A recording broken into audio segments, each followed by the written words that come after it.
Hello students and my dear friends, welcome back to my channel. आज हम बात करने वाले हैं नेक्स्ट टॉपिक के बारे में जो चैप्टर लाइट से है, that is image formation by convex mirrors. इससे पहले वाले टॉपिक में हमने बात की थी image formation by concave mirrors के बारे में, लेकिन आज हम बात करने वाले हैं कन्वेक्स मिरर्स के बारे में। कनकेव मिरर में अगर आपको याद हो तो हमने इसके अंदर 6 अलग अलग केसेस पढ़े थे, लेकिन आज वाले जो हमारे पास कंसेप्ट जो करने वाले हैं उसमें सिर्फ और सिर्फ 2 ही रे डायग्राम्स में। कनकेव मिरर में हमने पढ़ा था कि अगर हम लोग ऑब्जेक्ट की पोजीशन को चेंज करते जाएं तो उससे इमेज की फॉर्मेशन में क्या क्या फर्क पड़ता है।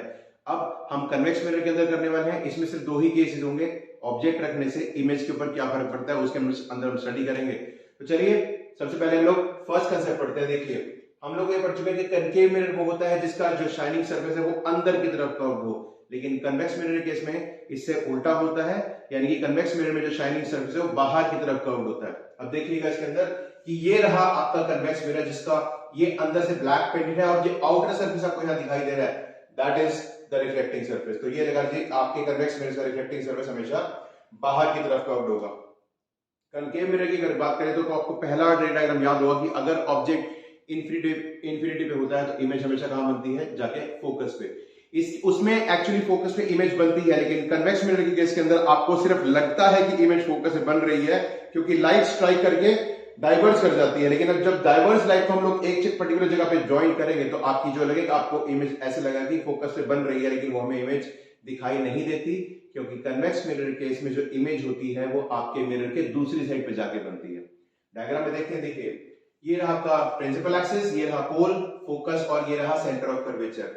जब भी कोई भी लाइट, सपोज आपका ऑब्जेक्ट इंफिनिटी पे है, ऑब्जेक्ट एट इंफिनिटी, जब भी कोई ऑब्जेक्ट इंफिनिटी पे है तो लाइट रे पैरेलल आएगी सिर्फ यहां तक। उसके बाद ये डाइवर्जिंग मिरर है, इसलिए लाइट स्ट्राइक करके ऐसे, और ये वाली पैरेलल लाइट चलिए स्ट्राइक करके इस तरह से चली जाएगी।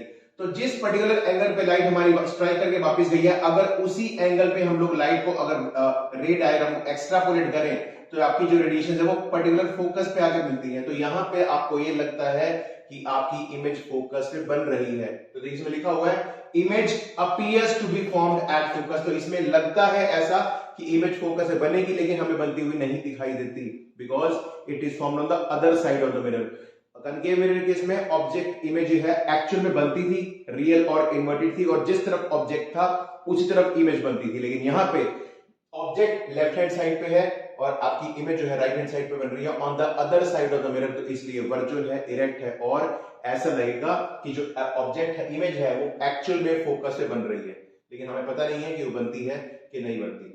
तो ये हो गया कि अगर आपका ऑब्जेक्ट इंफिनिटी पे है तो image appears to be formed at focus. अब आती है इसके नेचर की बात। इसका नेचर क्या होगा?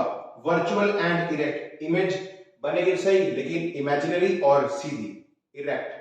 कनकेव में 5 केसेस के अंदर इन्वर्टेड इमेज बनती थी, रियल बनती थी, लेकिन इसके अंदर वर्चुअल इमेज बनेगी और साथ साथ इरेक्ट बनेगी। और दूसरी बात, साइज क्या होगा? It is point size, extremely diminished. जैसे कनकेव मिरर में इमेज फोकस से बनती थी वो भी पॉइंट साइज की, वैसे ही कन्वेक्स मिरर केस में भी इमेज बनेगी और वो भी पॉइंट साइज की। ये तो हो गया एक केस। अब हम बात करते हैं दूसरे केस की। अब हम अपने ऑब्जेक्ट को इंफिनिटी से लेके पोल तक कहीं भी बीच में रखें, आपकी इमेज हमेशा पोल और प्रिंसिपल फोकस के बीच में ही बनेगी और कहीं नहीं बनेगी। आप अपने ऑब्जेक्ट को इंफिनिटी से लेके पोल के बीच में कहीं मर्जी रख लीजिए। तो इसीलिए यहाँ पे आपको सिर्फ एक और एक्स्ट्रा रे डायग्राम देखने को मिलेगा, ये रहा।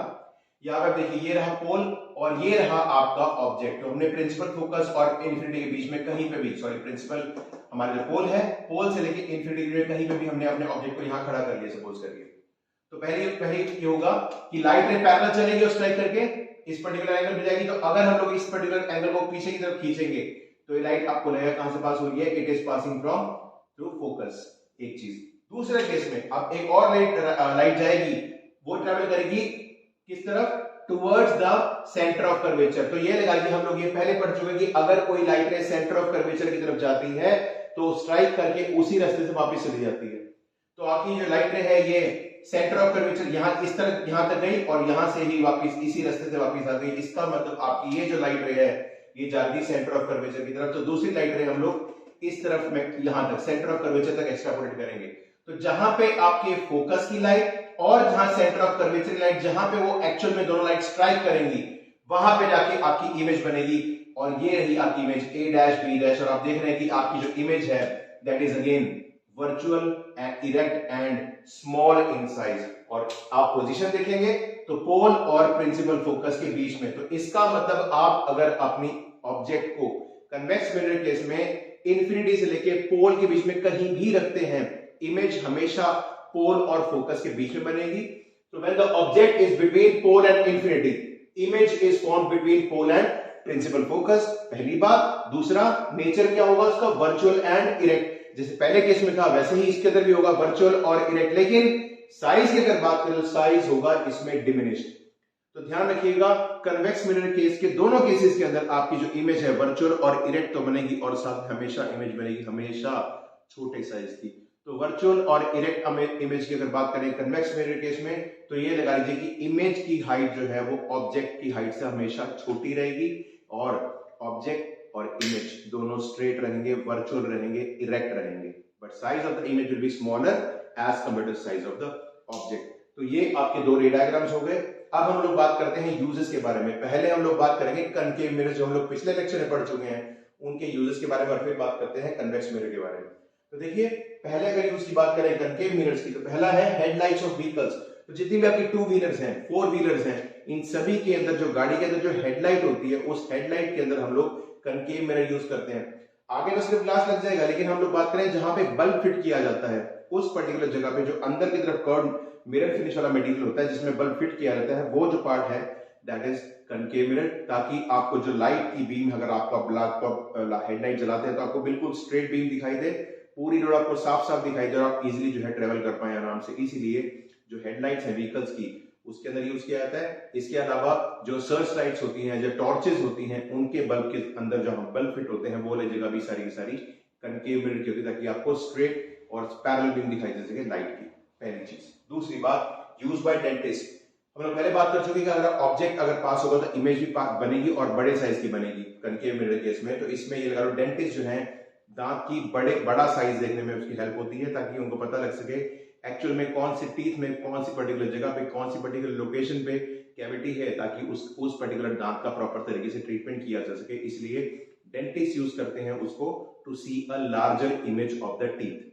और थर्ड पॉइंट है, it is used as shaving mirror. Shave करने के लिए भी अगर हमारा जो फेस अगर बड़ा दिखाई देगा थोड़े साइज में, तो शेविंग हमारे लिए बहुत ज्यादा आसान होगी, बारीकी से जो है शेव प्रॉपर तरीके से मतलब की जा सकेगी। तो इसलिए शेविंग मिरर्स के अंदर भी हम लोग कनकेव मिरर्स का यूज करते हैं, ताकि एक क्लोज शेप मिल सके। इसके अलावा कनकेव मिरर्स यूज होते हैं सोलर कुकर या सोलर फर्नेसेस के अंदर, क्योंकि कनकेव मिरर्स को हम कहते हैं कन्वर्जिंग मिरर। तो सारी की सारी लाइट इकट्ठी होके सोलर कुकर के अंदर जाएगी, और सारा का सारा जो खाना है प्रॉपर तरीके से गर्म हो सकेगा। तो ये तो हो गए हमारे कुछ यूज कनकेव मिरर्स के। अब बात करते हैं जो हम आपने अभी पढ़े कन्वेक्स मिरर्स के बारे में। तो पहला और सबसे इंपॉर्टेंट यूज है कनकेव मिरर का, तो they are used by as rear view mirrors in vehicles. गाड़ी के अंदर जिन मिरर्स के थ्रू हम लोग पीछे का ट्रैफिक देखते हैं, उन्हें बोलते हैं रियर व्यू मिरर्स। तो कन्वेक्स मिरर जो है रियर व्यू, पीछे का ट्रैफिक देखने का हमारे काम आते हैं, तो इसलिए इनको ये भी कहा जाता है कि they are used as wing mirrors. Side में जो मिरर लगा होता है, जिसपे लिखा होता है objects in the mirror are closer than they appear, वो जो आपका मिरर है दैट इज कन्वेक्स मिरर। क्यों लगे होते हैं? Because they have a wider field of view. मैंने आपको जो तीन वर्ड्स बताया, ये बहुत इंपॉर्टेंट है, वाइडर फील्ड ऑफ व्यू। इसका मतलब ये लगा लीजिए कि आपका जो कन्वेक्स मिरर है छोटी सी जगह में बहुत ज्यादा बड़ा एरिया कवर कर सकता है। आप खुद देखिए, आपका जो शीशा लगा होता है गाड़ी के साइड में, वो 5 या 6 इंच का होता है, हद से हद 8 इंच का होगा, लेकिन आप देखिए इतना बड़ा हाईवे आपको इतने छोटे से इमेज में, आपके छोटे से मिरर के अंदर दिखाई दे रहा है, क्योंकि इसका जो व्यू फील्ड है, जो इसका फील्ड है व्यू का, वो बहुत ज्यादा चौड़ा होता है। तो छोटी सी मिरर में इतना बड़ा ट्रक, इतनी बड़ी बस भी आपको साफ साफ दिखाई दे, जितनी भी गाड़ियां पीछे आ रही हैं साफ साफ दिखाई दे जाती हैं। तो that's why they are used as rear view mirrors. और दूसरा, they are used by as shopkeepers to have an eye on shoplifters. कई बार मॉल्स के अंदर या किसी शॉप के एंट्री पे क्या होता है, एक रेड कलर के पोल के अंदर एक बड़ा सा मिरर लगा होता है जो बाहर की तरफ बल्ज्ड आउट होता है। वो यूज जनरली शॉपकीपर्स यूज करते हैं, ताकि ये देख सकें सारी की सारी शॉप का वो पूरा का पूरा वाइडर एरिया है, तो सारी की सारी शॉप पे आप वो नजर रख सकें और देख सकें कि एटलीस्ट दुकान के अंदर कोई चोरी वगैरह या कोई भी ऐसा कस्टमर जो ना हो जो सामान उठाने की कोशिश कर रहा हो। तो शॉपलिफ्टर्स के ऊपर ध्यान रखने के लिए मिरर्स को यूज करते हैं। लेकिन जब से सीसीटीवी कैमराज आए हैं तब से इनका यूज थोड़ा कम हो गया, लेकिन आज भी कुछ जगहों पे दिखाई देता है ये यूज किया हुआ। इसके अलावा कन्वेक्स मिरर्स को यूज करते हैं ऐसी जगहों पे, सड़क पे, जहां पे ब्लाइंड टर्न्स होते हैं। ब्लाइंड टर्न्स का मतलब ये लगा लीजिए कि ऐसी एक नॉर्मल सड़क है और उसके साइड में एक अलग से गली निकल के आती है, तो एकदम से अगर वहां से कोई गाड़ी आ जाए तो सामने जो मेन रोड पे जो गाड़ी चल रही है उनके में आपस में एक्सीडेंट हो सकता है। तो इसलिए इस एक्सीडेंट को रोकने के लिए वहां पे कन्वेक्स मिरर लगाया जाता था कि अंदर से जो गाड़ी आ रही है उसे बाहर पता लग सके कि कोई गाड़ी ट्रेवल कर रही है, या फिर जो बाहर ट्रेवल कर रहा है वो देखेगा कि सामने से कोई गाड़ी आ रही है कि नहीं, तो एक्सीडेंट को बचाया जा सकता है। तो कई जगह मेन रोड्स के ऊपर भी कन्वेक्स मिरर्स को लगाया जाता था कि एक्सीडेंट को प्रिवेंट किया जा सके। तो आज के लिए इतना काफी है। नेक्स्ट लेक्चर में हम लोग बात करेंगे न्यूमेरिकल्स की और how to solve them, formula की बात करेंगे, न्यूमेरिकल्स की बात करेंगे। तो फटाफट से एक बार छोटा सा रिव्यू ले लेते हैं। पहली बात, अगर आपका कन्वेक्स मिरर ऑब्जेक्ट अगर इंफिनिटी द इमेज फोकस बनेगी that appears to form with focus, nature to be virtual, erect and point size. दूसरा बात, अगर आपका ऑब्जेक्ट पोल और इंफिनिटी के बीच में है तो इमेज कहां बनेगी, it will form between pole and principal focus. Nature will be virtual, erect and small in size than the object. दो चीजें। दूसरी बात, concave mirrors के uses, first of all they are used as shaving mirrors, इसके अलावा it is used by dentist, और तीसरा it is used in headlights of vehicles। और convex mirror की बात करें तो it is used as by shopkeepers to have an eye on shoplifters, और सबसे ज्यादा और सबसे important use it is used as rear view mirrors in vehicles to see the traffic which is running behind it. So I hope आपको ये clear हो गया होगा। इन केस किसी डायग्राम के अंदर या किसी भी पर्टिकुलर यूज के अंदर आपको कोई डाउट हो तो please feel free to ask me and I will be really happy to help you, and please stay tuned for more lectures. Thank you very much.